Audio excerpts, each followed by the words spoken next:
Vous êtes bien dans un état critique, saison 2, épisode 8. Au programme de cet épisode un petit peu spécial, Marty Suprême, Le Rêve Américain, Woman and Child, Is This Thing On, Send Help et Orwell 2+2 égale 5. Bref, beaucoup de films, mais promis, on fera des critiques courtes. Enfin, on va essayer.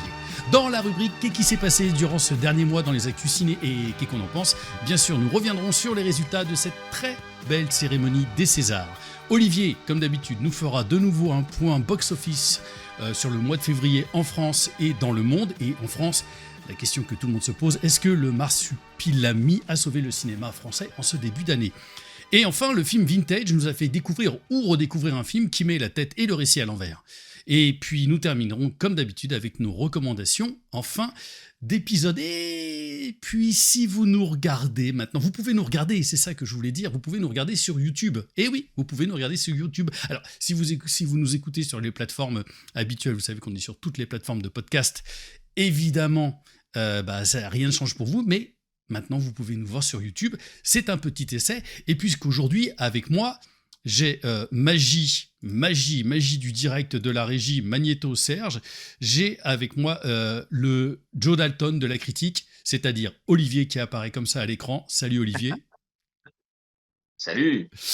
J'ai ensuite Christophe du site Critique d'un passionné qui apparaît ici, mais c'est que son logo, il n'a pas encore de webcam. Salut Christophe.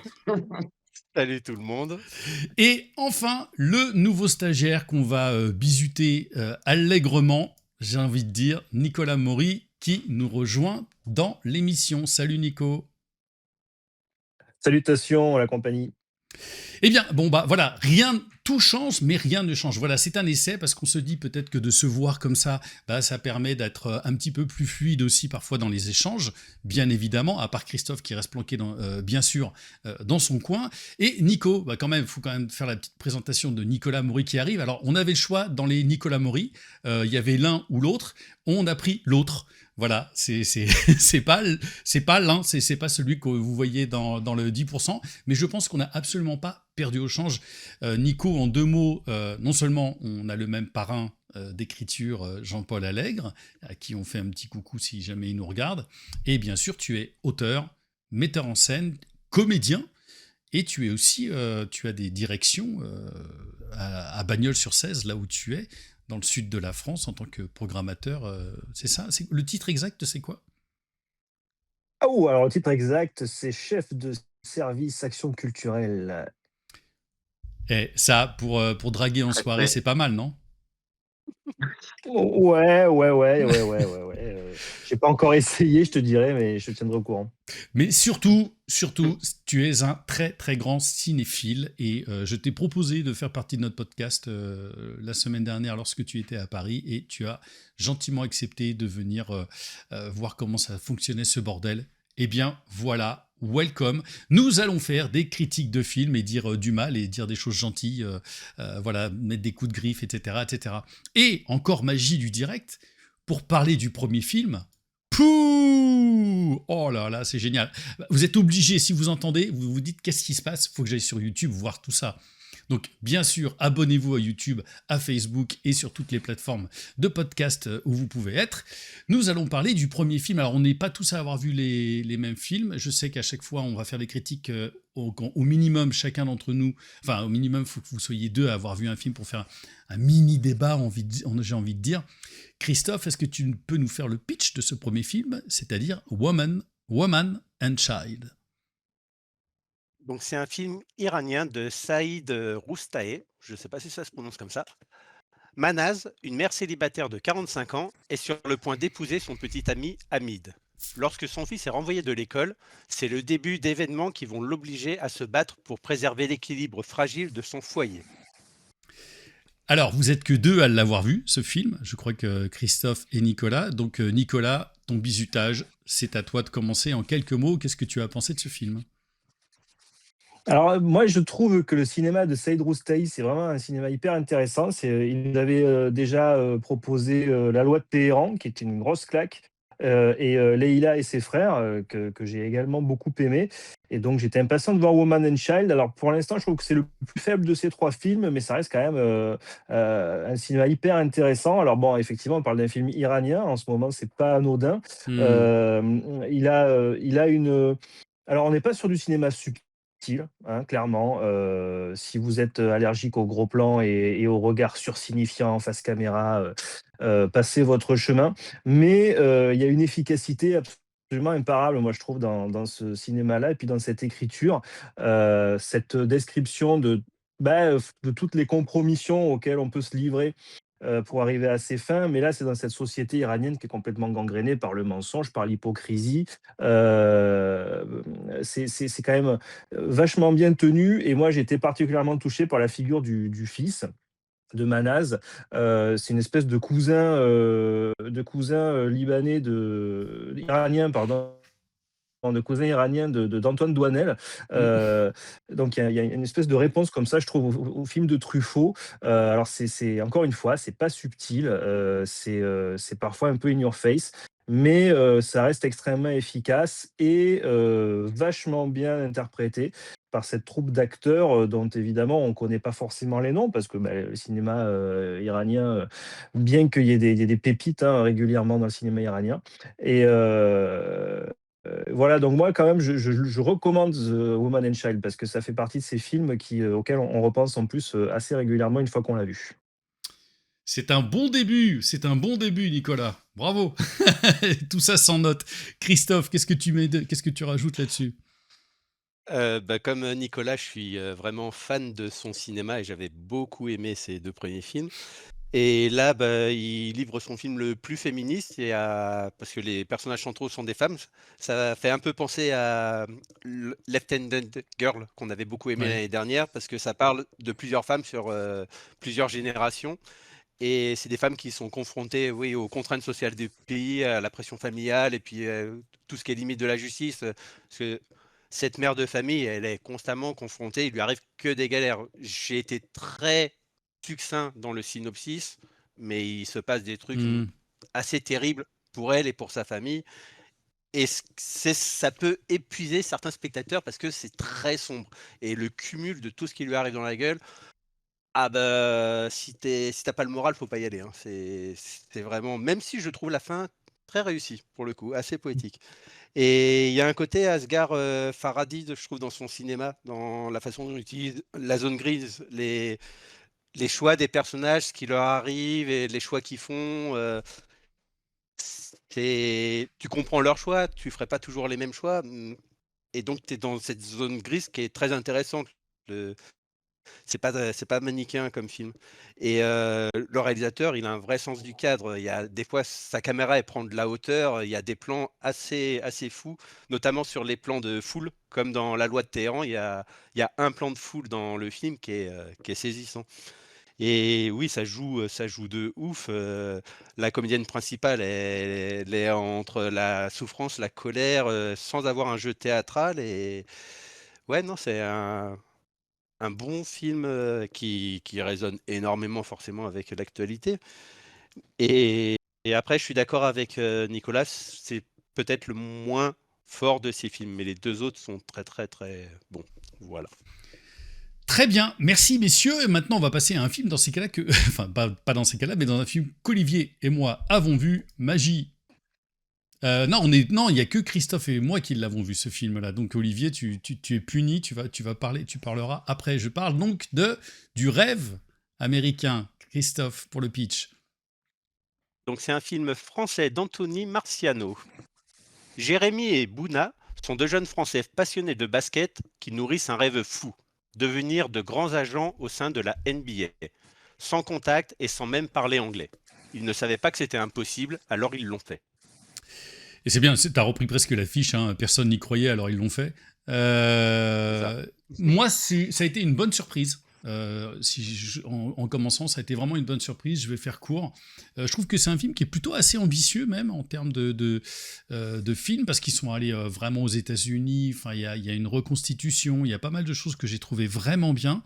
C'est assez amusant parce que je trouve que pour une fois, Quenard ne fait pas du Quenard et ça fait plutôt plaisir. Et puis il a une très jolie scène aussi où il accepte d'être le second derrière Jean-Pascal Zadi. Zadi, on a tellement l'habitude de voir faire le con. Là, on lui a dit tu fais pas le con, ce qui fait qu'il est très monolithique. Il est sur une seule note, donc c'est un petit peu étrange.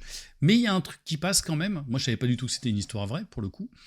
J'ai trouvé que c'était plutôt bien filmé. Maintenant, la petite douille, j'aurais envie de dire que les personnages féminins ne servent qu'à passer le plat, à passer les plats, et c'est là-dessus, c'est vraiment le gros point faible du film. Alors tu vas me dire, oui, bon bah voilà, de toute façon c'est du basket avec des mecs et machin et tout ça, mais la nana de Jean-Paul Zadi, c'est sa banque, et la meuf de Raphaël Quenard, c'est juste pour montrer enfin, il lui fait croire qu'il a du blé, et que les nanas ne sont seulement intéressées que par des mecs qui ont un petit peu de blé et tout. Voilà, ça c'est un petit peu, c'est très léger. Tout le reste, j'ai trouvé que c'était vraiment une belle surprise. Et je crois qu'Olivier, c'est un film qui marche au box-office, non? Bah, disons que, enfin, j'en reparlerai après. Ouais, Mais ok. ça a démarré plutôt mollement, Et je pense qu'il y a un mais bon c'est bouche-oreille. un bon bouche-oreille. Ouais, ouais. Ouais, ça pourrait ne pas perdre trop de spectateurs. Moi, je trouve qu'il y a plein de choses qui marchent. Voilà. Enfin, le duo est vraiment sympa. Et il y a vraiment des très belles scènes. Et puis, en termes de comédie un petit peu légère, enfin, pas légère. Il y a de la légèreté, il y a un fond, et les mecs qui se donnent leur ambition, tout ce qu'ils donnent pour essayer d'atteindre leurs rêves, c'est assez costaud. D'autant plus que, évidemment, comme tout bon film un petit peu bio comme ça, au générique de fin, t'as la tronche des gars et ce qu'ils ont fait. Christophe? Alors, je suis plutôt du même avis que toi, et je trouve que c'est une success story. Le truc intéressant dans cette success story, c'est que à chaque fois, les gars, ils veulent atteindre leur objectif, ils vont se confronter à un échec. Et chaque échec, ils vont rebondir pour essayer d'aller plus loin. Ils vont se reprendre un échec, puis rebondir pour atteindre le sommet. Souvent dans les success stories, les gars, ils veulent atteindre leur objectif. D'un seul coup, il y a le truc qui fait qu'ils vont exploser. Là, c'est pas un truc qui fait que, c'est vraiment leur travail. Les gars, ils enchaînent pour réussir à monter tout en haut. Après, au niveau du scénario, sinon, ça reste assez classique. T'es pas très surpris, tu sais où ça va aller, ça y va. Mais où ça marche bien, c'est le moteur du film, c'est le duo. Le duo fonctionne vraiment très très bien. Et ça détourne un peu les codes du buddy movie, parce que parce que je trouve que c'est un buddy movie pour le coup. Et souvent dans les buddy movies, c'est deux personnages vraiment différents qui s'aiment pas et puis qui vont apprendre à s'aimer, et ça va les pousser ensemble. Là, les gars sont amis dès le début. Et dès le début, c'est des amis, et ils vont justement s'entraider continuellement pour ne pas lâcher l'affaire, parce que les mecs, ils galèrent à mourir, hein. Et ce qui est dinguissime, c'est la retenue qu'ils ont dans leur jeu. Moi, je les avais jamais vus comme ça, que ce soit Quenard ou Zadi. Souvent, ils sont un peu chiants parce que les gars, ils en font des caisses, quoi. Mais alors là, putain, ils sont d'une retenue. Il y a même Quenard, le mec, il a réussi à me faire pleurer, quoi. Je savais même pas je savais pas que c'était possible. Et ouais, il y a vraiment pas mal d'humour. Je trouve que les vannes fonctionnent bien, c'est jamais dans le potache. Et puis il y a un vrai côté feel good. Il y a une musique galvanisante Ouais. constamment. Il y a vraiment un côté film à l'américaine. De toute façon, le gars, il fait le rêve américain, il filme ça vraiment à l'américaine. Et ouais, je pense que c'est un film Ouais. familial qui peut vraiment plaire à beaucoup de personnes. Film Même en- si on connaît pas le basket. Moi, le Ouais. basket, j'en C'est pas le regarde très basket le peu. problème. Non, non, Et c'est c'est pas du tout voilà, le basket, c'est le c'est moteur. comme Marty Suprême tout à l'heure dont on parlera, le sport, c'est une toile de fond, c'est pas le sujet du film. Pourquoi tu me spoil, Christophe? Voilà! Ah, Et hop, ça t'as vu ça? arrive. C'est le film qu'on a vu tous les quatre, sur lequel on va pouvoir s'étriper, les amis. Alors, Marty Timothée Chalamet Supreme. Il est aussi gros sur les affiches que Pierre Ninet maintenant. T'as vu que Pierre Ninet est de plus en plus gros sur ses affiches. C'est de plus en plus gros. Alors, Christophe, le petit pitch de Marty Suprême, et on donnera la parole tout de suite à Olivier. Donc c'est un film américain de Josh Safdie. Marty Moser, un jeune homme à l'ambition démesurée, est prêt à tout pour montrer au monde entier qu'il est le plus grand joueur de ping-pong. Je ne vais Olivier. pas aller plus loin. Je suis désolé, hein, on est à l'image, mais je vais prendre mes notes quand même. Bah oui. Alors, c'est un film sur lequel il y a beaucoup de choses à dire, hein, parce que c'est un film très très dense, plutôt long. Beaucoup à dire sur le dedans du film. Son rythme, son sens du drame, du burlesque aussi, parce qu'il y a vraiment des moments très très drôles. La performance de Chalamet qui m'a bluffé. Moi, j'avoue que je sais par avance qu'on va pas être obligatoirement d'accord, mais c'est une performance, ça m'avait pas marqué depuis. J'avais pas vu un truc comme ça, enfin, en tout cas, qui m'avait marqué autant depuis très longtemps. Faut pas oublier que, encore une fois, le film, il dure 2h30. Je pense que le gars, il est 2h28 à l'écran. Hein. Bah, il a payé en même temps. Euh, Il produit, là. oui. Oui, d'accord. Non, mais c'était une blague, Olivier, rebondis pas. Voilà, donc j'étais en train de parler de tout ce dont ça parlait, et notamment on en parle d'ailleurs, du rêve américain. Et il y a aussi beaucoup à dire sur le dehors du film, c'est-à-dire cette promo gargantuesque à base de sweatshirt siglés d'avant-première hystérique, qui pour moi a peut-être un petit peu bousculé le film en lui-même. Bon, après, on n'a évidemment pas assez de temps pour parler de tout ça, donc on va se retrouver sur le film, qui est pas véritablement un biopic. Moi, je suis allé sur la fiche Wikipédia du gars. Déjà, il s'appelle pas Moser, il s'appelle je sais plus comment. Ils ont repris l'idée du gars un peu arrogant, comme ça, effectivement, dans les années 50, mais il n'y a pas tout ce qui est le joueur japonais, tout ça, ça a pas existé. Donc le réalisateur s'est vraiment centré sur voilà la morale de ce personnage et puis cette reconstitution de cette époque d'après-guerre. Et le résultat, c'est que ça donne un film qui peut, à certains moments, être un peu agaçant comme l'est le personnage et séduisant comme l'est le personnage aussi, mais qui est peut-être, en tout cas, c'est ce que j'ai ressenti, un peu en deçà des attentes.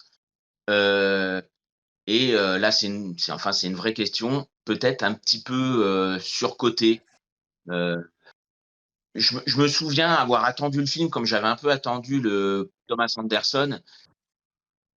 Alors, je suis sorti de la salle, j'étais avec toi, Lilian, on était vraiment emballés tous les deux. Avec le recul, il y a peut-être c'est un très bon film. J'ai passé un très bon moment. Encore une fois, moi j'ai trouvé Chalamet exceptionnel, qui nous a encore montré qu'il était capable de trucs fous, de faire du ping-pong pendant 6 ans pour s'entraîner, en même temps qu'il faisait de la guitare pour jouer Bob Dylan. C'est un petit gars qui n'en veut. Voilà. Est-ce qu'il me restera autant de Marty Suprême que de Une bataille après l'autre? Il y a peu de chance. Je fais rapidement parce que j'ai le même avis que toi. Je révise un tout petit peu le film à la baisse avec le temps qui passe, même si j'ai été bluffé sur toutes les choses que tu as pu dire. On s'est dit tous les deux un petit peu After Hours avant de voir Nico aussi la semaine dernière. Nico, je vais te laisser la parole juste après. Voilà. Je dis pas plus que ce que tu as dit, je suis vraiment d'accord sur l'ensemble, histoire de faire un petit peu plus rapide. Nico, alors vas-y. Ouais, non, effectivement, le clin d'œil sur After Hours, moi, dès que je vois un film des Safdie, j'ai envie de revoir After Hours derrière pour me reposer. Mais bon, alors, ça raconte l'histoire d'un mec qui est manipulateur, qui est qui est assez séduisant par certains côtés, mais franchement antipathique et immature. Et le film a tous les défauts de son personnage. C'est un cinéma que je trouve vraiment voilà, dans la manip. Alors, il y a des aspects séduisants, effectivement. Il y a la photo de Darius Konji, il y a la musique, qui est une espèce de rencontre improbable entre Yoshi Sakamoto et Jean-Michel Jarre, mais qui marche vachement bien. Il y a le casting, hein. Vous avez parlé de Chalamet, Forever Young quand effectivement, il est même. excellent. Oui, alors il y a aussi effectivement un côté jukebox assez réjouissant. Effectivement, tu parles Forever Young, il y a Peter Gabriel, il y a Tears for Fears. Bon voilà, pour des jeunes gens comme nous, ça nous parle. Voilà. Donc Chalamet, très très bon comme quasiment toujours. Gwyneth Paltrow, qui revient, qu'on n'avait pas eu depuis longtemps et qui est vachement bien. Donc, ça raconte l'histoire d'un type antipathique. Alors, il y a plein de films qui racontent l'histoire de type antipathique avec un énorme ego. Enfin, je veux dire, il y a toute la filmo de Tom Cruise quasiment. Mais c'est pas un problème. Ça, le problème, c'est qu'en plus, il est assez con. Marty, il est teubé un peu le mec. Voilà, je vais pas spoiler, mais bon, voilà, il y a un moment, enfin il y a plein de moments, on dit ah, ça y est, il s'en sort et puis bim, il repart. Alors on parlait d'un Woman and Child, des choix des personnages. Tu le disais très bien, on les comprend pas toujours, mais voilà. Et là, on les comprend quasiment jamais ces choix. Je veux dire, on a envie de lui dire calme-toi, fais-toi une tisane et ça ira mieux. Donc c'est emmerdant parce que moi j'avais vraiment envie de l'aimer ce film-là. C'est une formule à la con, ça, mais c'est vrai que j'avais vraiment envie de l'aimer parce qu'il y a une ambition, parce que c'est un film voilà, qui a coûté un petit peu cher, c'est pas un remake, c'est pas une adaptation, donc je voulais l'aimer et je suis sorti de là passablement énervé et figurez-vous que j'ai eu envie de revoir After Hours. Christophe. Alors moi, pour le coup, je m'attendais vraiment à un biopic et ça a sûrement aidé au fait que j'ai vraiment beaucoup apprécié le film. Comme Olivier, je trouve que Chalamet, la prestation est complètement folle. Pour moi, Chalamet, c'est le nouveau DiCaprio. Le gars, déjà à 30 ans, il a une filmographie de malade et Il a bossé avec tout le monde. il est habité par son personnage. Le mec, il est totalement investi dans le film, ça se voit. Alors, il a un personnage détestable, narcissique. Alors moi, ça m'a fait penser à Scorsese, mais ça m'a fait pas mal penser au Loup de Wall Street, dans la façon dont le mec, il est obsédé par la réussite. Et puis, il est aussi puant que DiCaprio dans le Loup de Wall Street. Moi, après, je préfère le Loup de Wall Street, hein. Et les personnages secondaires, oui, il y a vraiment des personnages secondaires sympas. Moi, Abel Ferrara, j'ai kiffé son personnage. Et il y a des scènes complètement what the fuck, complètement dingues. Il y a un rythme de fou qui était déjà le cas dans Uncut Gems. Et pour moi, c'est un côté qui peut être problématique parce que le film est vraiment épuisant. Ça s'arrête jamais, ça parle vite, ça gueule. En sortant du cinéma, j'en ai parlé avec le directeur de mon cinéma qui, lui, a viscéralement détesté le film. Il m'a dit, moi, j'ai subi le film. Je l'ai subi, ça a été l'enfer. J'ai tout pris dans la gueule et il a vraiment pas apprécié l'expérience. Et un autre truc qui peut gêner, c'est l'attachement des personnages, parce que c'est quand même un ramassis de connards et de menteurs dans tout le film. Même les personnages les plus attachants, à un moment ou à un autre, Ça ils nana, mentent ouais. ou ils font quelque chose. Et donc, voilà, si tu as envie de... Si pour aimer un film, il faut que tu te retrouves dans un personnage, ça peut être compliqué. Mais moi, ouais, c'est une expérience que j'ai vraiment aimée et j'ai envie de revoir le film. Est-ce que... Petit sondage rapide, hein. Ah bon, on a vu qu'au BAFTA, il était quoi, nommé 11 fois, il est reparti bredouille. Olivier, c'est ça, hein. Une Et- première, c'est je ça. crois. Et aux Oscars, il y en a combien? Il est à combien aux Oscars? Une dizaine. Une dizaine aussi? Ouais, je crois 9 ou 10 nominations. Ouais, on parle beaucoup de Chalamet, hein, ça sera peut-être son année parce qu'effectivement, il a été nommé plusieurs fois. L'année dernière, c'était pour son Bob Dylan qui était absolument merveilleux, moi j'ai trouvé. Il avait été nommé déjà pour Call Me By Your Name, c'était le plus jeune acteur nommé dans la catégorie meilleur acteur à l'époque. Pour l'instant, il n'a jamais gagné, il le veut, il a dit. Il a fait campagne comme il faut faire pour les Oscars. Après, ça peut se retourner contre lui, comme on l'a vu au BAFTA, hein. Ça a été l'upset de la soirée. Mais il a quand même ses C'était lui, en fait, le Gilles de la Après, Tourette, en vrai. La catégorie est lourde, hein. C'était Oui, lui. ça devait être ça, ouais. C'est lui qui a gueulé. Parce que c'est vrai qu'il y a Michael B. Jordan en face aux Oscars, dans un double rôle. Et puis, il y a Ethan Hawke qui est un outsider, mais qui pourrait créer la surprise aux Oscars. Ouais, Je le dis là en direct. Écoutez, moi, je le dis. Peut-être que je pourrais me la péter au prochain épisode parce que Ethan Hawke, il est très aimé. Il est très, très aimé. Effectivement, il n'a rien gagné pour l'instant parce que c'est pour un petit film, mais il a une telle cote de sympathie. Et Chalamet, je crois qu'il a énervé beaucoup de monde avec sa campagne. Tu en parlais, Olivier, avec ses sweatshirts. Et puis, donc, je pense qu'il a un peu énervé du monde. Et puis, il est énervant, hein. Objectivement, il est très énervant à 30 balais, avoir déjà cette filmo. Et comme DiCaprio, ils vont peut-être le faire poireauter encore un petit peu avant de le récompenser. Mais on verra. Si Ethan Hawke gagne, vous pourrez me faire des trucs comme ça à la prochaine. On verra ça sur le prochain épisode. On enquille. DiCaprio ne l'avait pas eu pour le Loup de Wall Street et c'est un scandale. Il l'a eu pour son pire rôle. Ouais, c'est presque Ouais, je dirais pas ça. pire quand même. Mais Ah non, non, si, si, peut-être pas le si, pire, mais enfin, pas son meilleur en tout cas. Il y a tellement de films où il aurait dû l'avoir avant. comme Pacino. On On fera, enchaîne, Lilian, on désolé. fera, les amis, on fera un épisode hors série pour parler des scandales aux Césars ou aux Oscars. Olivier nous a quittés, il en a marre. En plus, c'est un film que Il est mort. c'est un Il est film que mort. j'ai vu avec lui, Ouais. donc fais quand même le pitch de Orwell 2 + 2 = 5, s'il te plaît, Christophe. Je vais Alors, taper de lumière. Vas-y. c'est un documentaire franco-américain de Raoul Peck. Ce documentaire explore la vie de George Orwell en mettant en parallèle son best-seller 1984 avec le monde d'aujourd'hui. On l'a vu ensemble aussi encore avec Olivier, ça. En 2 mots, j'ai beaucoup aimé, vraiment beaucoup aimé. Je trouve que c'est alors, comme tout documentaire, hein, à la Michael Moore, etc., c'est de toute façon orienté. Mais ce qui est très fort, encore une fois, c'est de voir à quel point Orwell, le mec, c'est un mec qui a fait un voyage dans le futur, aujourd'hui, et il s'est dit, oh, je retourne dans le passé, les prévenir. Et le problème, c'est que on l'a lu et on n'a pas compris ce qu'il disait. Et on disait, non, c'est des conneries. Et la construction du documentaire est extraordinaire. J'imagine qu'Olivier va aller dans le même sens que moi. C'est la première fois que j'entends une salle de cinéma faire « Oh putain, oh là là, oh là là ». Et genre en étant dépassé par ce qu'on voit, par à la fois la préscience de ce mec-là. Évidemment, au cœur du montage, au cœur des montages, du montage du documentaire, il y a Trump et toutes les choses, bref, les Poutines, tout ce que tu veux, etc. C'est tiré sur les extraits de 1984, dont tout est lu aussi par Éric Ruff.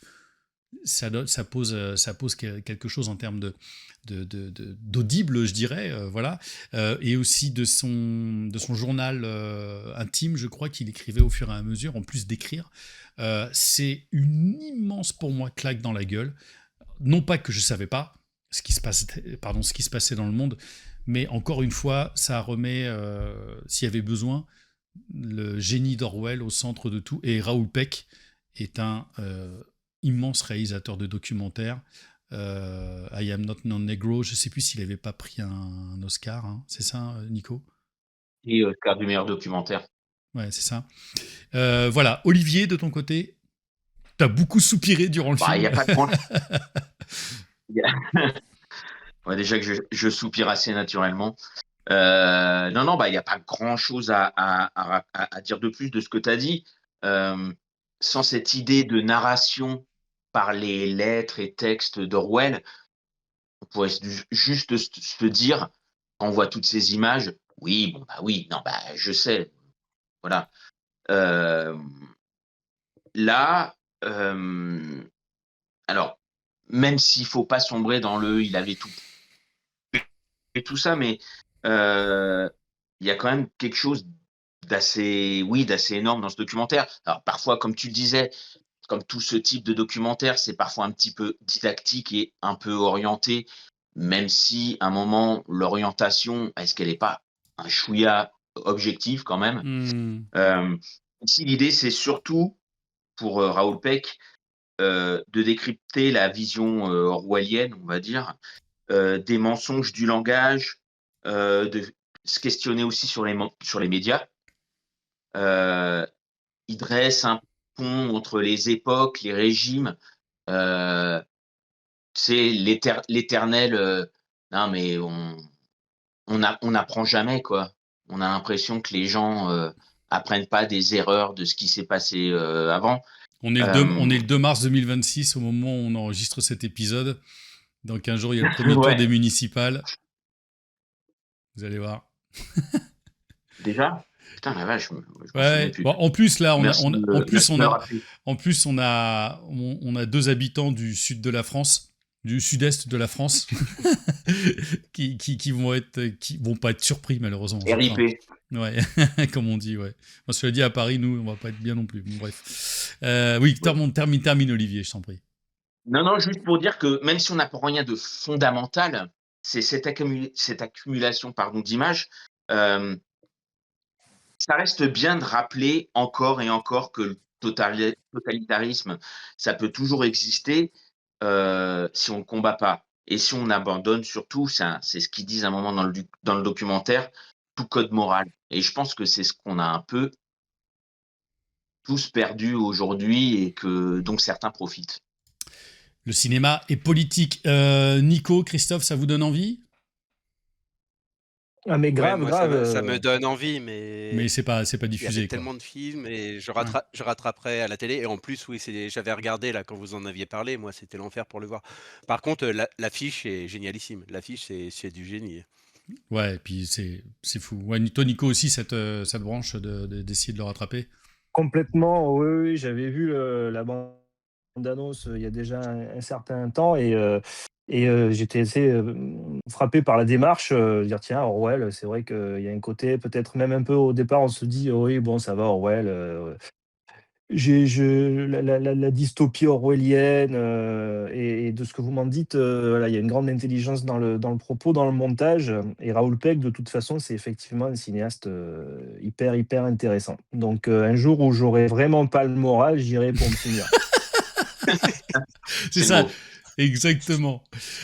On continue avec un film que seulement, je crois, Olivier et moi avons vu. Donc, on va en parler très rapidement. Le nouveau film de Bradley Cooper, Is This Thing On? D'ailleurs, c'est très étonnant qu'ils aient gardé ce titre-là Ah oui. en français. Non, On doit se marrer à la caisse, Ouais, parce qu'à la caisse, tout entend. La caissière de cinéma, elle doit rigoler, quoi. Bon, le Bradley Cooper. Vas-y, excuse-moi, Olivier.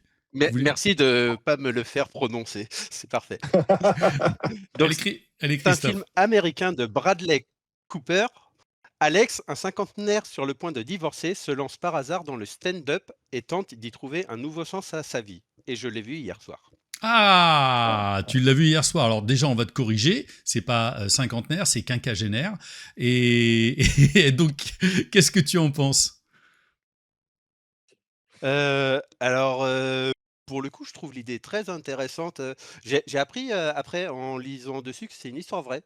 C'est basé sur un inspiré ancien très loin. Hein. Ouais, c'est inspiré visiblement. C'est un ancien sportif anglais qui en a parlé à Bradley Cooper. Bradley Cooper a fait oh, putain, c'est super intéressant, j'en fais un film. Et donc je trouve vachement sympa la façon dont il utilise le stand-up comme exutoire et en fait le psy est remplacé par le public pendant ces petits spectacles. La façon de filmer de Bradley Cooper, c'est beaucoup de plans séquences très serrés sur les corps et il tourne énormément autour de ses personnages, même pendant les très serré. C'est une caméra endoscopique limite. C'est ça presque. Infernal. Et même pendant les dialogues, il tourne autour de ses personnages. Et après, il y a quelques très bonnes idées. La dernière entrée en scène de son stand-up, je trouve l'idée monumentale. Après, moi, j'ai plusieurs problèmes avec le film. Tu me fais un truc sur le stand-up, ça aurait été sympa que les blagues soient scènes drôles. de stand-up soient drôles, parce que ce n'est pas drôle. Alors quand c'est lui qui parle, lui, son but, ce n'est pas d'être drôle. Il fait rire les gens, mais c'est pas son but. Mais quand tu as d'autres spectacles, ça aurait été sympa que ce soit drôle. Et moi, j'ai un gros souci. C'est comme pour Marriage Story ou souvent dans les comédies romantiques, c'est que j'ai zéro attachement au personnage.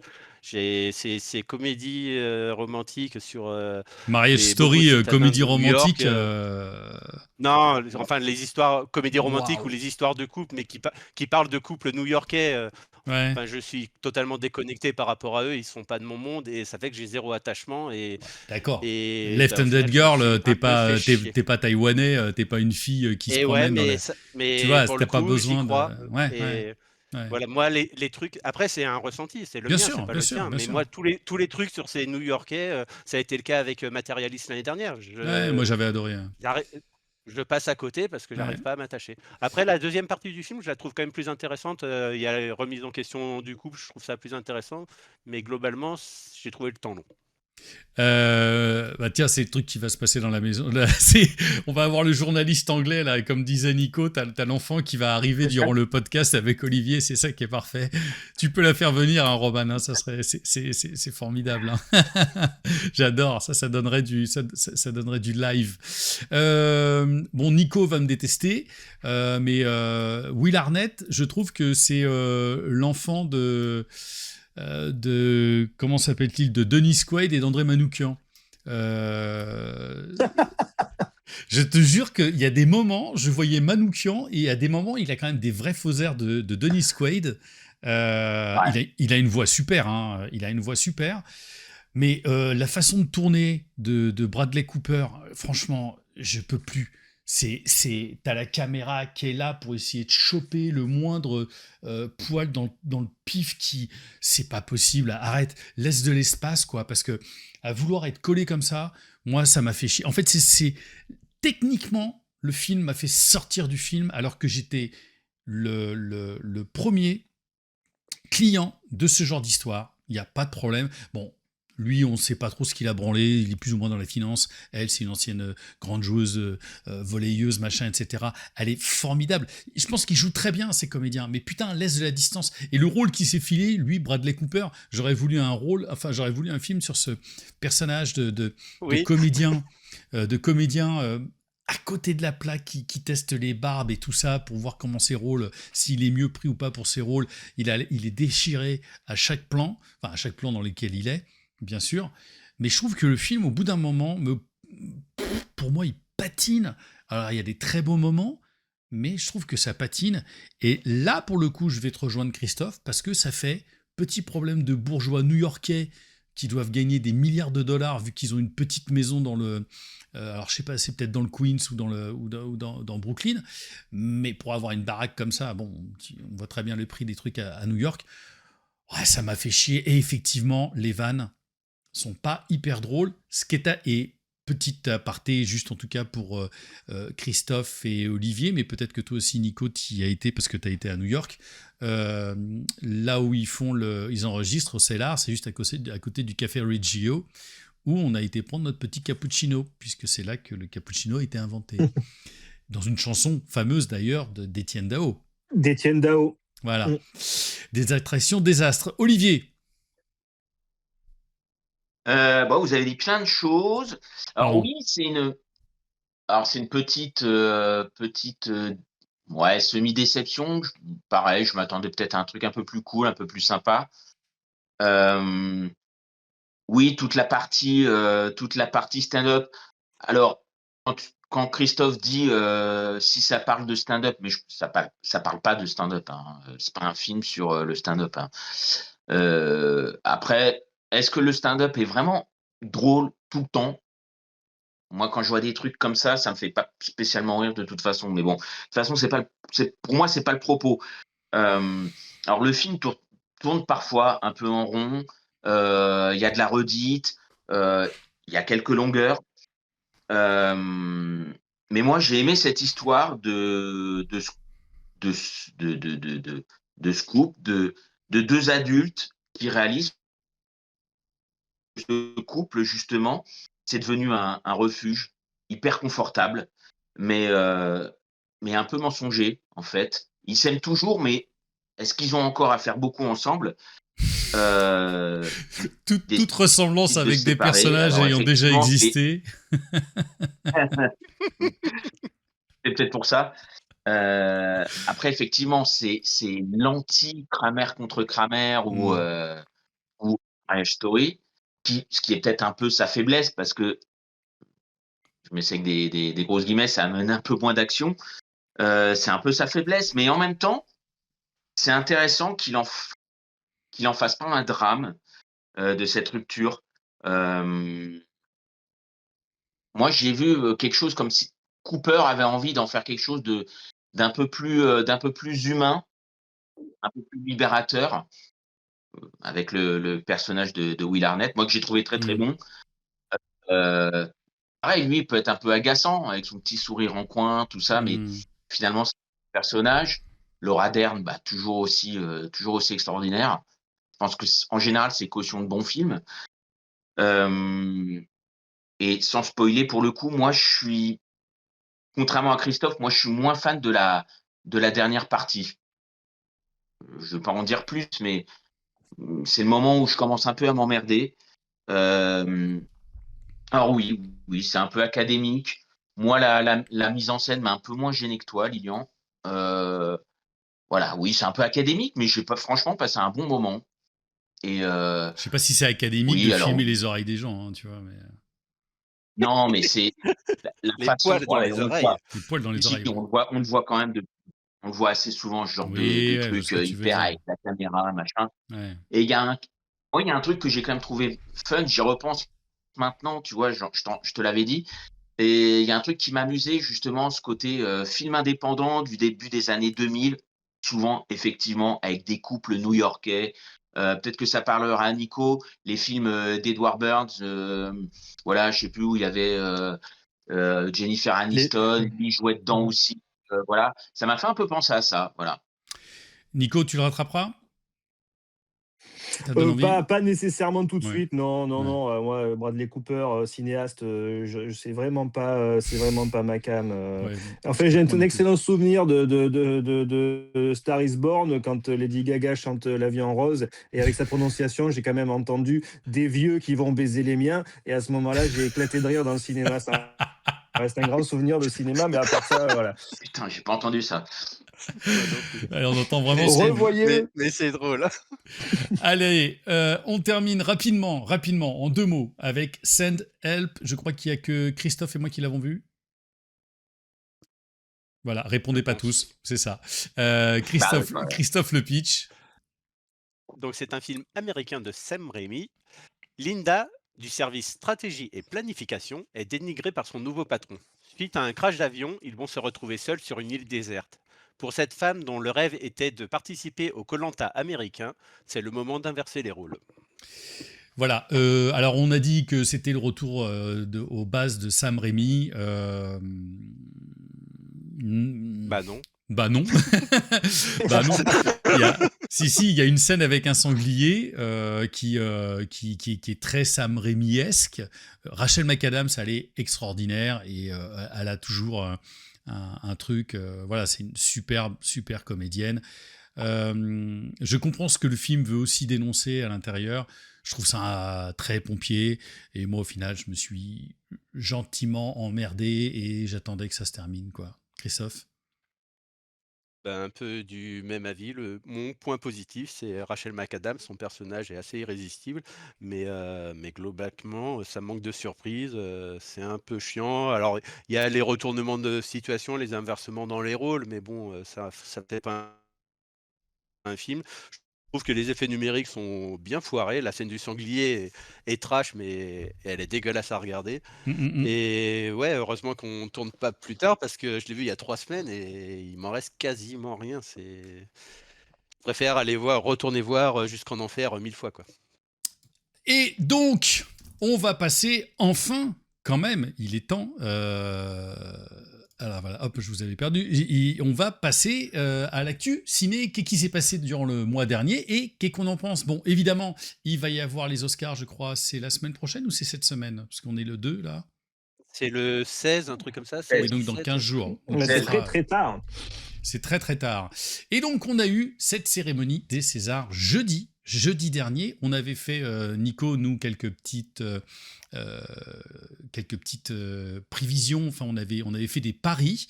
On va prendre les tiens peut-être pour les Oscars. Mais en tout cas, pour les Césars, on va en parler rapidement, chacun en une phrase. Qu'est-ce que vous avez pensé de la cérémonie, Nico?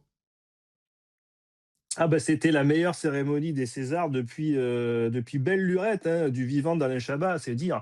Donc vraiment c'était réussi sur tous les plans. Déjà bah, évidemment Benjamin Laverne quoi. Je veux dire il a plié le game, Plié. mais alors nettement. Je voudrais pas. Enfin j'espère qu'il va re-signer parce que je voudrais pas être le mec qui va passer après lui. Non. Son intro était ahurissante et extrêmement émouvante. Il faut vraiment laisser les gens qui sont fans s'exprimer. Quand il a parlé à Jim Carrey, Ouais. cette émotion, moi, Tu sens que c'est pas ça fin. m'a cueilli. Tu sens que c'est pas fin. Mais complètement, c'est d'une sincérité totale. C'est pro, c'est chiadé, c'est bossé. Il n'y a pas ce côté merdouilleux des demi-vannes non assumées qu'on a subi pendant des années. Mais il n'y avait pas que lui. Il y a Alison Wheeler qui a été excellente. Il y a Marina Hans et Pauline Clément qui ont été merveilleuses sur le César du du costume. Manu Payette, très très bon aussi. Ça a été parfois même un peu. Moi, j'ai bien aimé quand il est allé un peu les chercher à la Billy Crystal dans la salle, qu'il est allé un peu les vanner, quand il a vanné Benjamin Voisin sur le biopic de Johnny. Enfin, ces C'est trucs-là, énorme. Et tu sens que l'autre, il savait pas où se très mettre. très Hein. bon. C'était Et énorme. Très je bon. crois Ah ouais, qu'il ouais, a ouais, pas ouais. ri. Hein. Je crois qu'il a pari. Non, non, mais je sais pas s'il sait rire. Benjamin Voisin ne sait pas rire, je crois. Hein. Il a pas le logiciel. Mais pour le coup, voilà, très réjouissant. Et pour ce qui est des récompenses en elles-mêmes, hein, puisque c'est quand même la cérémonie des Césars, eh ben, il y a un petit côté école des fans, en effet. Ça a été un peu réparti comme ça. Alors, il y a que Jafar Panahi, hein, grosso modo, qui est reparti bredouille. Bon, c'est mérité ou pas, mais en tous les cas, voilà. Mais c'est vrai que moi, j'aime beaucoup L'attachement. C'est un joli film, sincère et un peu fragile, mais il y avait d'autres films qui auraient mérité aussi. Donc voilà, Dossier 137, Le Linklater, tout ça. Tout le monde est reparti un peu avec son petit gris-gris. Mais enfin, voilà, très, très belle cérémonie. Et puis Jim Carrey, voilà, Jim Carrey. Le Son vrai Jim Carrey ou discours, le tout faux en Jim français, d'une Carrey? Parce grande. que Alors oui, j'ai vu ça Mm. sur les réseaux, c'est n'importe quoi. Enfin, encore une c'est fois, énorme. voilà, George Orwell revient parce que voilà, c'est n'importe quoi. Donc non, Jim Carrey très touchant, en français, grande élégance. Et puis on sait que Jim Carrey, c'est quelqu'un qui a été, Très malade aussi. qui a Hein. été Très assez dépressif. malade. Ouais, ouais, c'est ça, Mm. une vraie maladie, voilà, une vraie dépression. Et donc d'autant plus touchant. Et je pense que pour des mecs comme ça, qui n'ont jamais été reconnus par Hollywood. Jim Carrey, il a même pas été nommé pour le Truman Show. C'est Roberto Benigni qui avait piqué sa place aux Oscars à l'époque et qui avait gagné pour La Vie est belle. Jim Carrey, il a jamais été reconnu. Ils lui ont toujours un peu chié dessus, même si il a représenté beaucoup au niveau box-office à un moment. Et là, je pense que pour un mec comme ça, recevoir une récompense en France, on sait que pour les Américains, le cinéma français, c'est toujours aussi quelque chose. Et ben voilà, c'était touchant. Donc, un beau 10 sur 10 pour ces Césars 2026. Christophe, en 2 mots? Bah, tout est dit. Je rajouterais juste le comédien dont j'ai oublié le nom, mais qui double Jim Carrey. J'ai trouvé Emmanuel, Oui, le moment Emmanuel Emmanuel Curtil. très, Curtil. très Curtil. touchant. Ouais, très très beau. Mm, Et c'était très juste. le lip Et la sync vanne était très énorme. forte. Si tu continues pas à faire des films, fais-le pour moi. Ouais, Pour... Mm. c'était très bien. Si tu le fais pas pour toi, fais-le pour moi. C'était. Voilà, pareil, juste en rajoutant aussi, parce que vous avez déjà tout dit. Pardon, j'ai juste trouvé qu'il y avait parfois des remettants, c'était un petit peu long, et résultat, ceux qui récupéraient leur César, au bout de 30 secondes, tu les foutais dehors avec la zik. C'était un petit peu, je trouvais ça un tout petit peu limite. Par exemple, le moment un petit peu moins bien, c'est Pierre Lotin et Alexandra Lamy, leur danse. Alexandra Lamy. C'était un tout petit peu... Bon voilà, c'est parce qu'on veut pinailler ou un truc comme ça, mais sinon tout était d'une très très très très grande qualité. Et on va parler de nos pronostics et voir ce qu'on avait, là on avait gagné, là on avait raté. Olivier, toi en 2 mots aussi, qu'est-ce que tu avais une chose à rajouter sur tout ça? Ouais, de toute façon, non, bah non, vous avez tout dit. Non, non, c'était une soirée hyper agréable en général. Je dis bien quand je regardais les Césars, euh, des fois on avait un peu du mal à aller jusqu'au bout, c'était histoire d'avoir tous les résultats. Là, enfin, j'ai assisté à un vrai spectacle, voilà, en dehors des prix. Et en plus, oui, effectivement, je suis content de cette diversité des prix. C'était peut-être moins politique que d'habitude. Ça fait du bien aussi. Non, non, j'ai passé une bonne soirée. Parlons Il faut quand pronostics. même Oui, pardon, vas-y, souligner. vas-y, Pardon, Lilian, je t'en prie. attends, juste une chose parce que c'est important. Je crois que c'est la première fois de l'histoire des Césars qu'il y avait plus de lauréates que de lauréats. Il y a eu énormément de femmes récompensées sur tous les Césars, y compris les Césars dits Super. techniques, Césars Ah des oui, effets c'est vrai, c'est vrai. spéciaux, Ouais, Césars du décor. Meilleure Donc, comédienne. ouais, tout à fait. Ouais. Meilleure comédienne, il y avait des comédiennes pour une fois. Ouais, ouais, c'est vrai, on n'a pas vérifié, mais ça avait l'air. Ouais, non, non, vraiment, là, Ah, pour le c'est coup, bien, voilà, c'est bien, ça c'est bien aussi, de le, c'est à souligner. c'est bien de le souligner. Merci. Tu es là pour ça. Franchement, on va te garder, hein, parce que Florian Maubert. Alors, s'il y en a qui se posent des questions, où est Florian Maubert? Lui-même ne sait pas où il est. Alors, nos pronostics sur meilleur film, on avait mis Christophe et moi, Dossier 137. Olivier avait mis le Nouvelle Vague. Et c'est L'attachement qui est reparti avec le meilleur film. Meilleure actrice, on avait tous les 3 mis Léa Drucker. Et meilleure actrice, Léa Drucker. Voilà, là-dessus, on s'est pas planté. Meilleur acteur, nous avions tous les 3 mis Pio Marmaille. Et ils l'ont filé à Laurent Lafitte. Et s'il y a bien... Alors, je ne sais pas si vous avez vu le film. Tu l'as vu, Nico, La femme la plus riche? Personne ne l'a vu. Hein. Non, j'ai pas vu. Bon, moi, pour le coup, j'ai pas vu l'attachement. Mais tu vois la tête de Pio Marmaille. C'est quoi, 7 fois qu'il a été nommé? Un truc comme ça? Enfin, je pense qu'il a été nommé. Pio Marmaille, je crois que c'est The Biggest Loser du cinéma français. Benjamin Laverne aussi. Hein. Oui. Ah, tu as raison. Oui. Mais tu vois la tête, tu vois Pio Marmaille faire putain. Et le mec, il a tout donné pour ce rôle-là. Il a pas son César. C'est un peu dur. Et je trouve que il l'aurait mérité. Il est vraiment très très bon dans l'attachement. Je trouve Laurent Lafitte, c'est un super comédien, mais pas dans ce rôle-là. Voilà.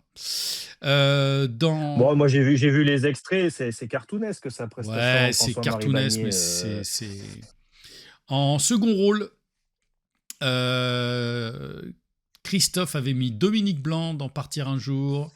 Moi, j'avais mis Marina Foïs dans La femme la plus riche du monde. Et Olivier avait mis Vima Laponce. Eh bien, Olivier, tu as gagné. Et en meilleur acteur dans un second rôle... Alors, moi, j'avais mis Swan Arlo parce que c'est un pote. Xavier Dolan, c'était Christophe. Pierre Lotin pour Olivier. Et qui a encore gagné ? C'est Pierre Lotin. Olivier, il est énorme. Le César pour la meilleure réalisation, moi j'avais noté Dominique Moll, Stéphane Demoustier pour Christophe et Richard Linklater pour Olivier pour La Nouvelle Vague. Et le meilleur réalisateur, c'est Richard Linklater. Donc Olivier, il est très très fort. Ah ouais. Tu nous as souillés. Il nous a tués. Tu nous as tués en termes de... Ah oui, là franchement, il n'y a pas photo. Donc, allez, on va prendre quand même, histoire de rigoler, pour Nico.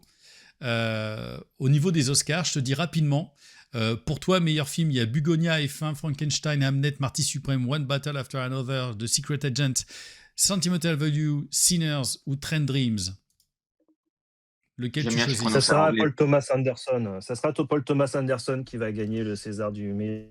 Allez, je te note aussi. L'Oscar du meilleur film cette année. Meilleur réalisateur, Chloé Zhao, Geoff Savdi, Paul Thomas Anderson, Joachim Trier, Ryan Coogler. Il va faire le doublé, Paul Thomas Anderson. Ok. Meilleur acteur, Timothée Chalamet, Leonardo DiCaprio, Ethan Hawke. Ah bah tu l'as dit tout à l'heure, hein, t'es obligé de l'assumer. Le Ethan Hawke parce que t'avais Wagner Moura aussi. Ouais, non mais dont je suis très amoureux de Wagner Moura, mais non, je pense que Ethan Hawke va faire la grosse surprise cette année aux Oscars. Meilleure actrice, Jessie Buckley, Rose Byrne, Kate Hudson, Renate Reinsma-Chéry et Emma Stone. Ça sera Jessie Buckley pour le regrettable Hamnet. Ok. Et on est d'accord. Voilà, en second rôle, meilleure actrice, Elle Fanning. Alors, la sœur qui joue dans Sentimental Value, parce que c'est Inga, c'est un peu impossible à dire. Amy Madigan pour Weapons. Elle est merveilleuse. Elle est merveilleuse, mais Teyana Taylor pour One Battle After Another. Là, j'hésite un peu. Ça peut se jouer entre Teyana Taylor et Amy Madigan, parce que Amy Madigan, c'est une actrice qui est très aimée. C'est une character actress, comme on dit. C'est l'épouse de Ed Harris par ailleurs. Et puis ce qu'elle fait dans Weapons, il y a un côté. Ça va devenir une franchise d'ailleurs. Hein. On va avoir Tante Gladys fait du ski, Tante Gladys au marché. Tante Gladys à la plage. Ça va être sa franchise à Amy Madigan. Elle va devenir Robert Englund, donc tant mieux pour elle. Ça lui paiera l'EHPAD. Mais Teyana Taylor pour One Battle After Another est très bien placée aussi. Donc allez, je dis Teyana Taylor. T'es assez d'accord avec nous dans l'ensemble. Scénario, meilleur scénario adapté, Bugonia, Frankenstein, Hamnet, One Battle After Another, Train Dreams. Le regrettable Hamnet risque de gagner cet Oscar. J'aime bien, c'est pas Hamnet, c'est le regrettable Hamnet. Tu veux dire qu'ils ont oublié le regrettable au début? Oui, c'était le titre original. Scénario original, Blue Moon, It Was Just an Accident, Marty Supreme, Sentimental Value, Sinners. Sinners, je pense, voilà, va Putain, pas t'es d'accord repartir avec bredouille, Olivier. donc risque de partir avec cet Oscar du scénario. Pas complètement immérité par ailleurs, parce qu'il y avait des choses assez intéressantes dans le film, mais Le à moins que, je sais pas quand est-ce qu'ils s'arrêtent de voter. Alors là, avec ce qui se passe en Iran, on sait que l'Académie des Oscars, ils sont très sensibles aussi à l'actualité, donc peut-être que Hmm, Panahi. ouais. Toi, t'es dans la méta. Tu cherches la méta, t'es comme Olivier. Mm. Meilleur film international, It Was Just an Accident, Sentimental Value, Sirat, The Secret Agent et The Voice of Hind Rajab. Eh ben, je pense que pour le coup, c'est bizarrement parce que ça représente la France, je pense que Panahi va avoir l'Oscar du film étranger, donc ça serait un Oscar pour la France puisque Ils les le films de font. Panahi représentent la France. Donc premier Oscar du meilleur film étranger pour la France depuis Indochine, je crois. Ouais. Tu veux dire Indochine l'aventurier? Ok. Ouais, c'est ça. Ouais, On va pas la garder, Nicolas on va Sirkis pas qui la fait garder ça au montage. dans Toy Story. Ok, très bien. Passons à la tant attendue rubrique Box Office d'Olivier. Allez Olivier, on t'écoute. Qu'est-ce qui a Attends, marché? mes Où est-ce notes. qu'on en est? Alors, où est-ce qu'on en est? Très bon début d'année pour la France. Enfin, déjà pour le marché français, pour le box-office français et les films français. C'est-à-dire qu'on est dans une tranche plutôt haute des entrées depuis le début d'année et en plus grâce beaucoup à des films français. Donc, pour répondre à ta question, Lilian, de tout à l'heure, Le Marsupilami, qui vient de passer la barre des 4 millions. C'est parti pour combien ça? Euh, 7? son nouveau, le nouveau pari, c'est est-ce qu'il va doubler le Shabba ou pas, qui avait fait 5 millions en gros. Hmm. Il y a Gourou qui s'approche des 2 millions. Les enfants de la résistance et même LOL 2, non, LOL 2.0 a commencé un peu mollement, mais il devrait frôler quand même le million. Les enfants de la résistance va faire son million. Là, il est à 800 000 entrées.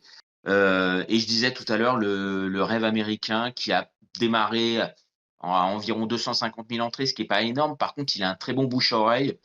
Donc, il pourrait ne pas perdre trop de spectateurs de semaine en semaine et finir sur un résultat tout ce qui est plus convenable. Voilà.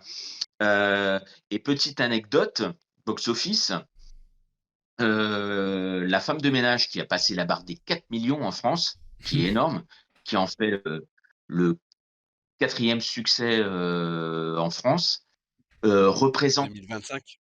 2025, puisqu'il est sorti en 2025, donc on Hmm. considère comme 2025. Il fait quand même 10%, ce qui est énorme, hein, 10% des recettes mondiales en France. Putain. Oui, c'est fou. Je suis d'accord avec toi. Parce que ça a bien marché dans le reste du monde, mais en France, ça cartonne. Donc, effectivement, 10% des recettes du film, c'est en France. Ça me fait délirer.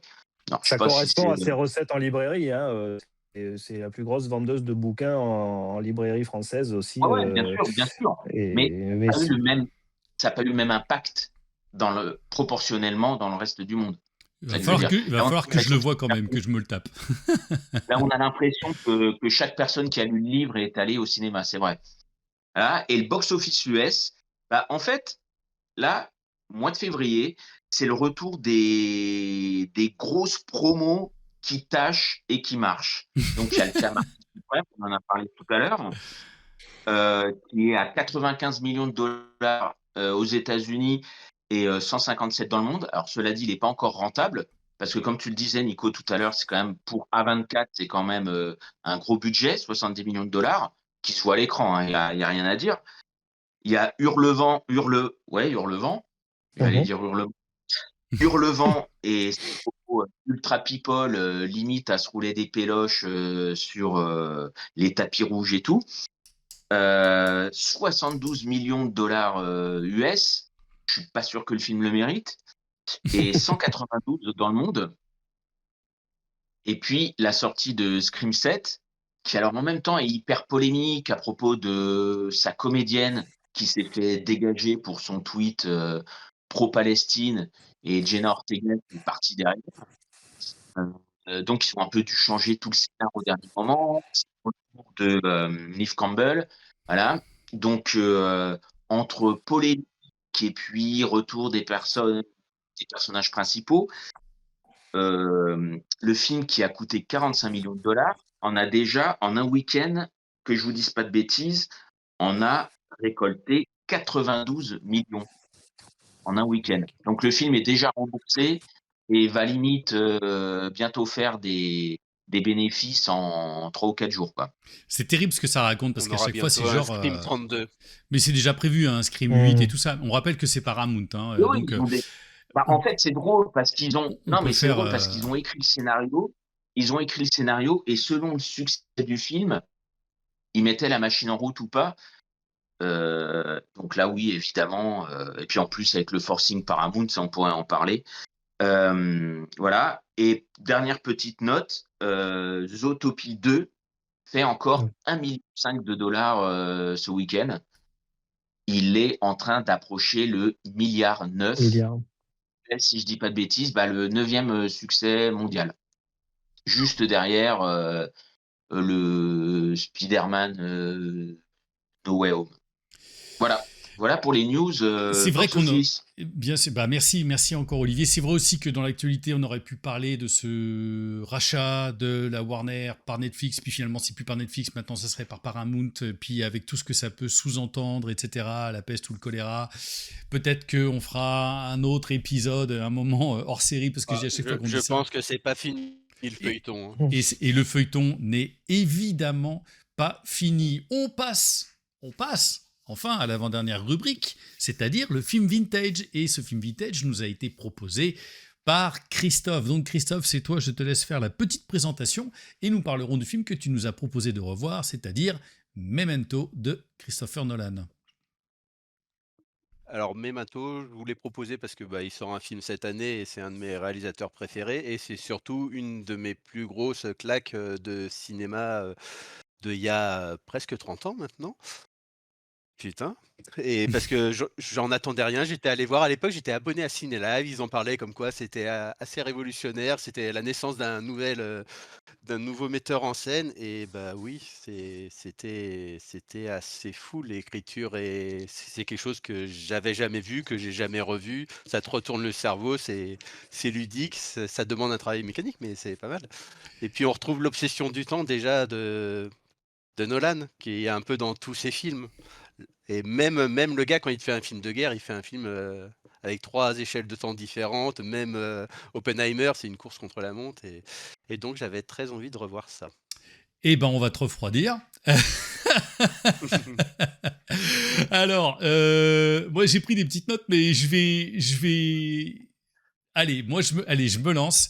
J'avais marqué comme quoi c'était un film aussi fascinant que frustrant, parce que c'est autant brillant sur le plan conceptuel que ça a fini par me donner, alors avec le temps hein, peut-être aussi. Hein, je sais qu'à l'époque j'avais été plutôt bluffé, mais je trouve que c'est une mécanique qui finit par être pour moi un tout petit peu forcée. Le film est trop concentré pour moi sur son dispositif et résultat, je trouve que c'est un film hyper cérébral et pas émotif. Alors Guy Pearce, il est énorme, mais tous les personnages secondaires, ils manquent d'épaisseur, ils sont juste là pour servir le concept plutôt que l'histoire. Et alors la mise en scène, elle est super, elle est précise, mais si je trouve ça presque trop clinique, et autant le film, je termine là-dessus, autant le film peut continuer à me fasciner intellectuellement, mais je suis pas touché et donc je trouve que ça fait partie de ces films qu'on peut admirer, mais que je trouve difficilement aimables. Olivier, je te garde Nico pour la fin. Non, je suis assez d'accord avec toi. Ah. Moi, j'avais beaucoup aimé quand le film était sorti. Ouais, ça met du sang neuf. Il y avait un truc parce qu'il y avait eu cette mode dans les années 90 de revisiter le film noir. Ça avait été le cas avec Soderbergh, qui j'ai noté encore Soderbergh, Tarantino, même à l'époque frères Wachowski avec Bound. Là, ce qui était chouette, c'est que comment dire, Nolan évitait de montrer quoi que ce soit de subversif, de cynique ou ironique, ni même de céder à la violence, ou les ludiques, voilà. Il en faisait enfin, violence ludique. Il en faisait un truc ludique effectivement, en faisant, participer, hem et émotionnellement et intellectuellement le spectateur. Même si effectivement tu as raison avec la revoyure, l'émotion y est peut-être, beaucoup moindre. En tout cas, moi je l'ai ressenti comme ça en le revoyant. Hem, voilà, on suit, alors c'est toujours agréable, on suit ce personnage, désabusé, hem, fatigué, un peu mélancolique, mais c'est peut-être parce qu'on a vu plein de choses depuis, en Mmh. fait, et même le Mmh. cinéma de Nolan, ne serait-ce que ça, ne serait-ce que dans le cinéma de Nolan. Mmh. Alors on retrouve tout ce qu'il va mettre dans ses films plus tard, ouais, de ce que j'ai dit, de personnages désabusés, de choses comme ça, mais voilà, c'était, alors c'était pas, contrairement à ce que dit Christophe, c'était quand même pas la naissance d'un nouveau réalisateur. Il avait fait, The Following, avant, que j'ai revu il y a pas très, très longtemps et qu'à la limite, peut-être je préfère. En tant que premier film en noir et blanc, il y avait un truc. Hem, voilà, pour résumer, moi je trouve, encore une fois, avec ce qu'on a vu depuis et ce qu'on a vu de Nolan, le film a un peu vieilli quand même. Nico, pour achever J'étais la pas sûr bête. d'avoir le temps de. Ouais, non, j'étais pas sûr d'avoir le temps de revoir Memento avant qu'on enregistre, et je me disais que c'était justement c'était le bon film dont on pouvait parler de mémoire. Mais je l'ai revu et je me suis bien fait chier. Voilà, même si comme vous à l'époque ça avait fait son effet, c'était effectivement l'apparition d'un duo, hein, parce qu'on parle de Christopher, il y a Jonathan Nolan à l'écriture, hein, c'est adapté d'une de ses nouvelles par ailleurs. Mais voilà, là, j'ai quand même un peu subi la revoyure. Quelques petits moments amusants. J'avais oublié que dans le film, il y avait Steven Tobolowsky, cet acteur dont vous connaissez peut-être pas le nom, mais tout le monde connaît la tronche. C'est lui qui joue Ned Ryerson dans Un jour sans fin, Mmh. autre grand film de temporalité bidouillée. Guy Pearce, ouais, Guy Pearce, on l'avait découvert dans Priscilla du désert, et puis là on le revoyait dans un autre registre. Carrie-Anne Moss ne savait déjà pas jouer la comédie à l'époque, et voilà, donc on regarde ces séquences s'enchaîner, donc c'est ludique quand on le voit pour la première fois, c'est assez pénible quand on le revoit, et vous avez raison, quand on le revoit aujourd'hui après tout ce qui s'est passé entre-temps. On retiendra tout de même que le générique de fin, c'est une chanson de David Bowie, puisque Christopher Nolan est un grand fan de Bowie, puisqu'il aura même fait tourner dans The Prestige. Yes. Exactement. Tu vois, Olivier, on a trouvé plus méchant que toi. C'est cool, hein, quand même. Hein. Ouais. Moi, je suis petit.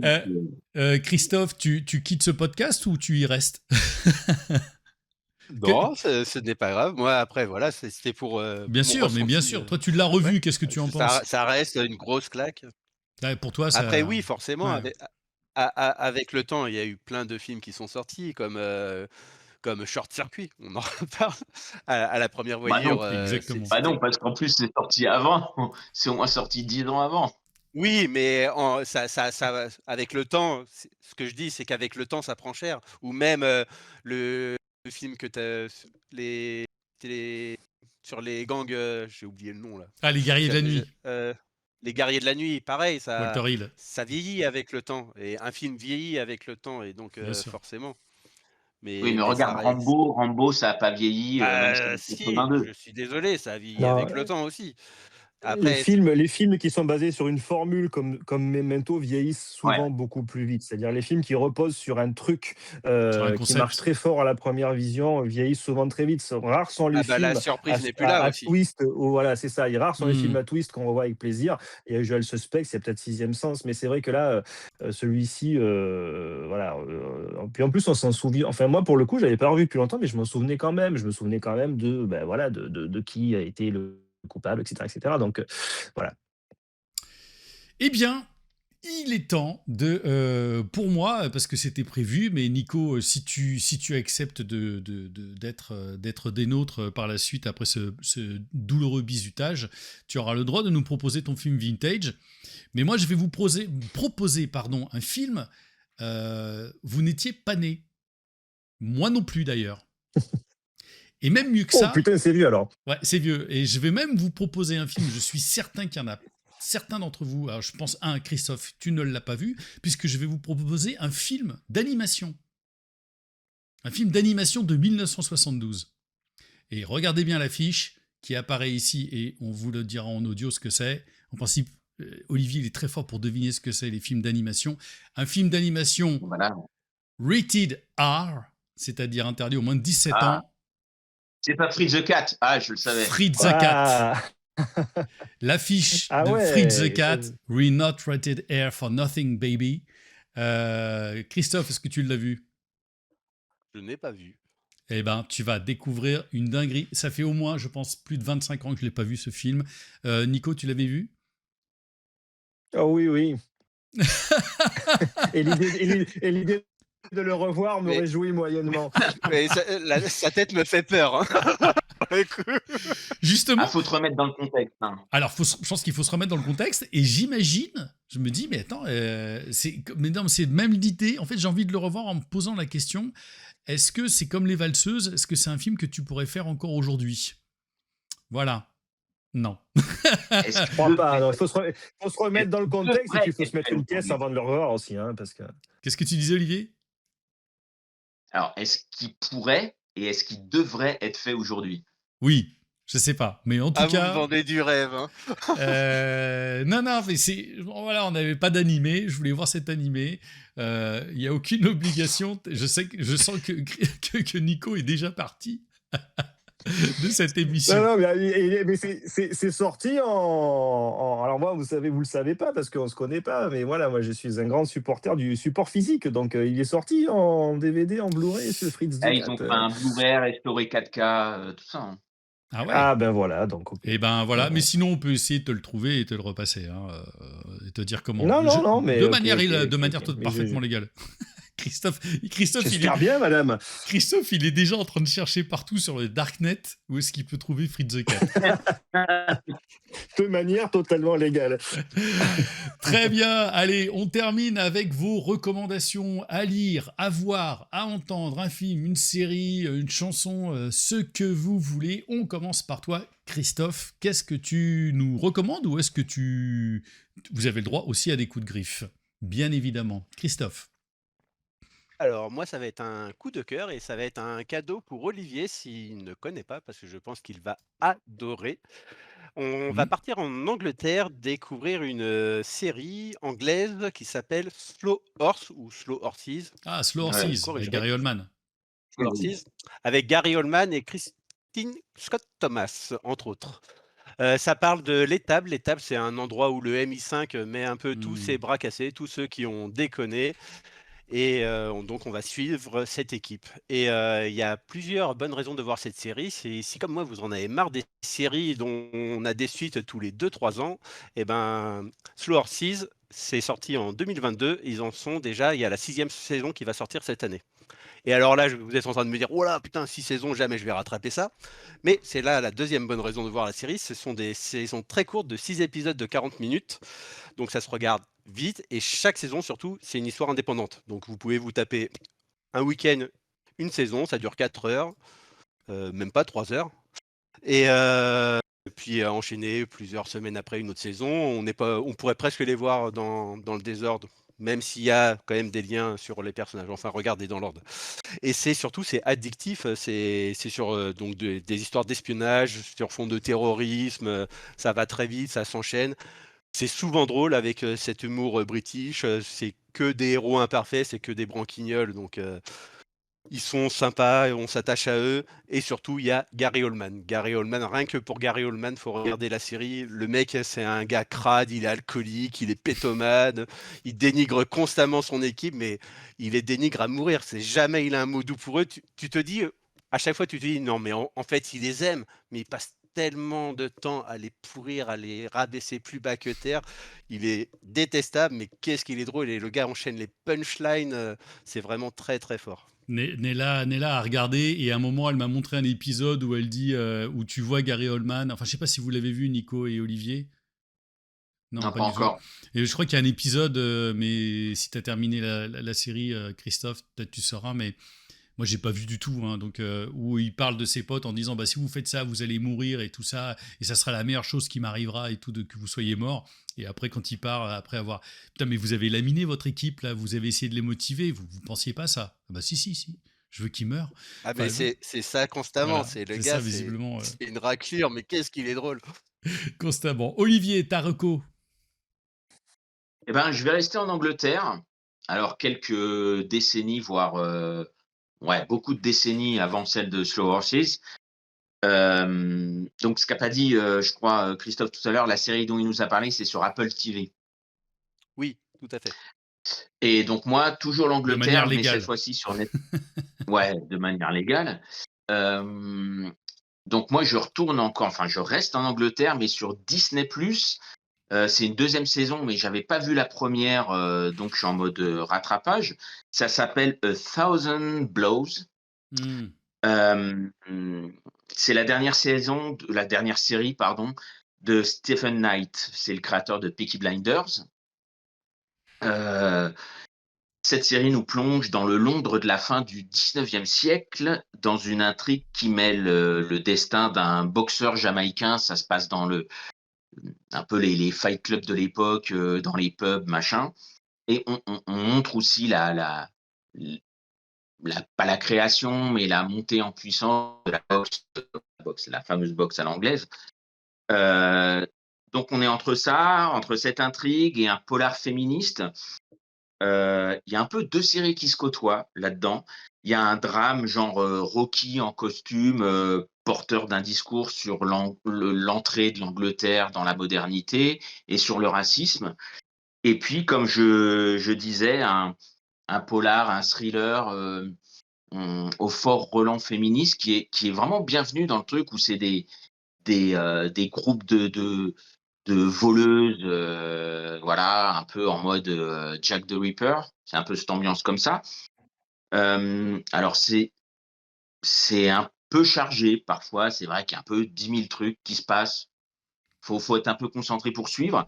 Mais c'est terriblement efficace. Ça vaut surtout pour son casting où on retrouve, entre autres, Stephen Graham, vous voyez qui c'est, qui était aussi Adolescence. Adolescence. dans plein de films de Guy Ritchie. Ouais. Et on retrouve aussi, comment elle s'appelle, Erin Doherty, qui était dans, je l'ai pas vu, mais qui était dans The Crown, et qu'on retrouvait aussi dans Adolescence, qui faisait la psy, qui était dans l'épisode où on voyait la psy. Incroyable. Meilleur épisode. Ordinaire. Ouais, en plus. Charisme de fou, elle bouffe l'écran. Donc, ouais, c'est une série. Pareil, je crois que chaque saison, c'est 6 épisodes. C'est un petit peu plus long, ça doit durer 50 minutes.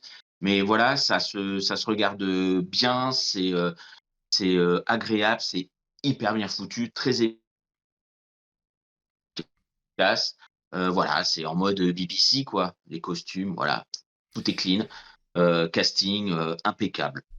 Super, t'as un tout petit peu lagué, mais on a compris que c'était très efficace. De mon côté, ma recommandation, je vous propose un Idris Elba Airlines. C'est la série Hijack sur Apple. Je vous préviens, j'ai écrit. C'est pas un coup de cœur, c'est un coup de griffe, mais vous allez avoir envie de la voir après ce que je vous dirai. C'est un huis clos aérien en temps réel avec Idris Elba coincé dans un avion, des terroristes qui ont l'air d'avoir été recrutés sur le bon coin, et un suspense qui tient surtout parce que tu as déjà lancé l'épisode suivant par réflexe. Alors, c'est comme si dans une IA, tu avais mis 58 minutes pour vivre, 24 heures chrono, et pourquoi pas Luther pour voir ce que ça peut donner. Idris Elba, il joue un négociateur de conflit. Donc il y a évidemment cette prise en otage dans cet avion, mais on dirait surtout un papa divorcé qui essaye de calmer des enfants en sortie scolaire avec la force du sourcil français. Il passe 7 heures à parler doucement à des types armés et miraculeusement ça fonctionne à peu près. C'est plus un TED Talk dans un A320 qu'un thriller. Les pirates de l'air ont le charisme administratif d'un contrôle fiscal. Ils menacent, ils crient, mais tu sens qu'eux-mêmes ne croient pas à leur plan. On te vend une organisation criminelle tentaculaire, mais niveau efficacité, c'est du PowerPoint du mal. Beaucoup d'explications, peu de crédibilité. La série joue la carte du temps réel, mais tu sens parfois que les auteurs sont en train de rallonger la sauce pour tenir les 7 épisodes. Chaque couloir d'avion, je vous jure, Ça devient une quête secondaire. Si vous avez vu Olive et Tom, c'est le même concept. Dès qu'il y a un mec qui passe dans Olive et Tom, quand tu avais un mec qui remontait le terrain, c'était un épisode entier de 22 minutes. Et là, c'est pareil, c'est un épisode entier pour remonter un couloir. Cliffhanger sur cliffhanger, au bout d'un moment où tu n'es plus tendu, tu es juste curieux de voir quelle nouvelle absurdité ils vont inventer pour empêcher l'atterrissage. Tout le monde a failli mourir 15 fois, donc l'atterrissage ressemble moins à une résolution qu'à il faut bien finir la saison. L'émotion finale est à peu près téléphonée. Tu sens la main du scénariste qui appuie sur le bouton violon après avoir martyrisé la logique pendant des heures. En résumé, Hijack, c'est un peu comme un vol low cost. Tu sais que ce sera pas très confortable ni très réaliste, mais tu restes jusqu'au bout parce que malgré tout, tu vas voir si l'avion il arrive à destination. Et quand il arrive à destination, les effets spéciaux de l'atterrissage, les effets spéciaux de l'avion qui survole Londres un petit peu menaçant, c'est pépite. Ça a été fait sur Amstrad 6128, c'est sur Apple TV, et il y a même la saison 2 où là, il est dans un métro dans Berlin, et c'est lui qui détourne le métro. Bref, c'est con à mourir. Idris Elba, c'est une carrière, c'est le mec avec le plus grand charisme qu'on a rarement vu, et c'est une carrière qui est tellement gâchée, c'est terrible. J'espère que je vous ai donné envie de voir cette série sur Apple TV, donc. Nico Tareco. Mais je reviens au cinéma, enfin au film, parce que le film n'est pas sorti en salle.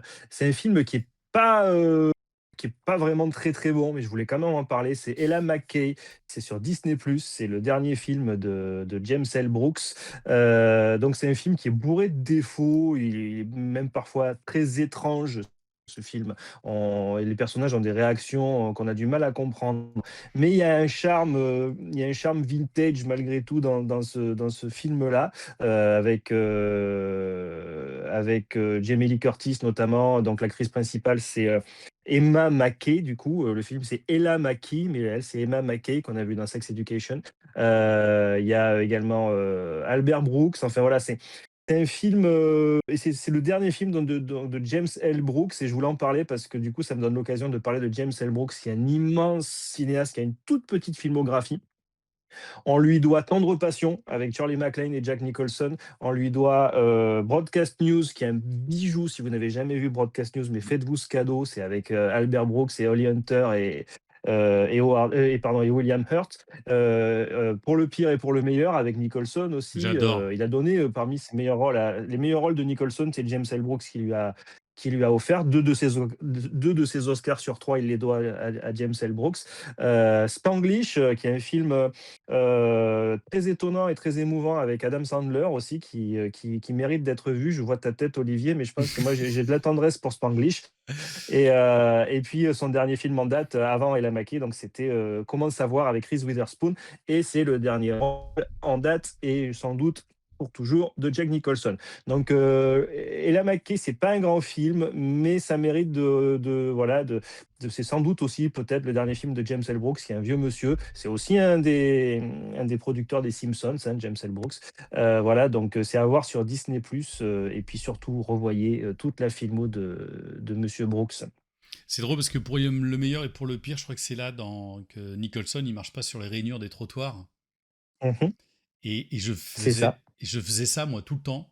Et après avoir vu le film, j'ai décidé de m'en foutre un petit peu, de pouvoir marcher sur les rainures des trottoirs, parce que cette espèce de toc, je te jure que c'est un truc qui m'a tellement, tellement, tellement marqué. Bon, merci pour Alors tous. le film. Ouais, donc j'allais Vas-y. dire, le film a fait pour toi ce que Ellen Hunt fait à Nicholson, il t'a donné envie de devenir meilleur, donc. Voilà, exactement. Ça, c'est la conclusion parfaite.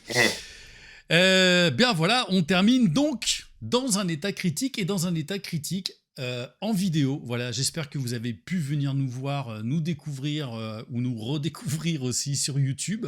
Voilà, c'est une nouvelle proposition. Alors donc évidemment, maintenant, venez vous abonner, bien sûr, aussi sur YouTube, parce que jusqu'ici, on avait 2-3 vues. Alors c'est sûr qu'un podcast seulement audio sur YouTube, ça donne pas très très envie. Là au moins, vous voyez nos ganaches, et j'ai l'impression que c'est un petit peu plus fluide dans les manières, dans les échanges qu'on peut avoir. Voilà, c'est une nouvelle proposition. Donc si vous plaît, notre salaire à nous, ça va être que vous partagiez cette vidéo, ça va être que vous mettiez le petit pouce comme ça pour nous dire, les gars, good job, continuez. voilà, le double thumbs up, même de nous mettre un petit commentaire, ça nous ferait très très très plaisir, parce que là pour le coup, ce genre d'émission, c'est un petit peu plus de préparation, à faire. En tout cas, je vous remercie tous les trois. Merci Nico de nous avoir rejoints pour cet épisode. J'espère que tu reviendras pour d'autres. Ah ben, avec plaisir, si je Allez. peux voir beaucoup de films. En fait, le problème, c'est que tu l'as dit, hein, tu as spoilé, moi je suis dans le sud-est aussi de la France, on n'a pas toujours le temps d'aller voir les films, je vois pas de films en VF, moi de mon côté, donc j'attends de les voir en VO, c'est pas toujours facile, donc si j'arrive à voir suffisamment de films pour servir à quelque chose, je reviendrai avec plaisir. Merci Olivier aussi ce soir, merci beaucoup, donc merci encore pour ta rubrique, de mieux en mieux même, j'ai envie de dire. Et il a frisé Olivier. Il a frisé les deux. Il a frisé.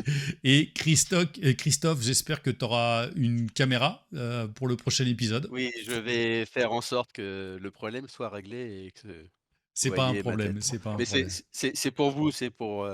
J'ai trop de cheveux pour Nicolas, c'est pour ça j'avais peur de le vexer, c'est sa première. Alors, les gens qui perdent leurs cheveux, Christophe, t'emmerdes. D'accord, ça te va ça ou pas? Voilà. Bon, merci les amis. On se retrouve le mois prochain pour un nouvel épisode. Et d'ici là, on vous souhaite de vous faire de bonnes poils. Ciao.